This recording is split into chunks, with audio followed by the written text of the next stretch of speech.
Good morning everyone. আজি ৰাতিপুৱা ওলালোঁ যোৰহাটলৈ বুলি। আৰ্লি মৰ্ণিং 5টা 5:30 সাৰ পালোঁ। সাৰ পাই পিনে উঠি পিনে ফ্ৰেছ হৈ পিনে গ'লোঁ। মুখখন ৰঙা হৈছে মোৰ, কিন্তু খং উঠিছে বুলি নাভাবিব। ৰাতিপুৱা বেলিটো চক ৰঙা হৈ আছে, সেইকাৰণে মোৰ মুখখনো ৰঙা হৈ আছে। তো আমি এতিয়া ঘৰৰ পৰা ওলাই গৈছোঁ। ওলাই গৈ পিনে এতিয়া টাউনখন চাব। ৰাতিপুৱা খালী হৈ থাকে, মৰ্ণিং 5:30 বাজিছিলেহে সেইটো টাইমত। এতিয়া আমি আহি চেপন পালোঁহি।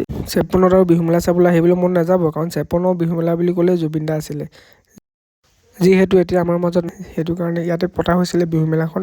প্ৰত্যেক বছৰে ডাঙৰকৈ পাতে, এইবাৰ কি হ'ব নাজানিছোঁ বাৰু। এতিয়া আমি গৈ আছোঁ, গৈ পালোঁহি শিৱসাগৰ। শিৱসাগৰত এতিয়া পেট্ৰলটো ভৰাই লৈছে। পেট্ৰলটো ভৰাই মেলি হৈ গ'ল। এতিয়া আমি গৈ থাকোঁ। এই জেগাডোখৰ কোনে কোনে চিনি পাইছে কমেণ্ট কৰকচোন।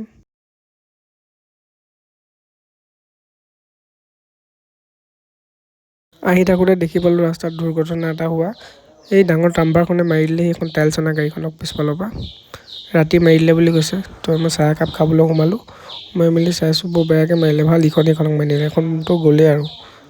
তেতিয়া পালোঁহি আমাৰ জাজি বজাৰ। জাজি বজাৰ পাৰ হৈ এতিয়া পামগৈ আমি তিয়ক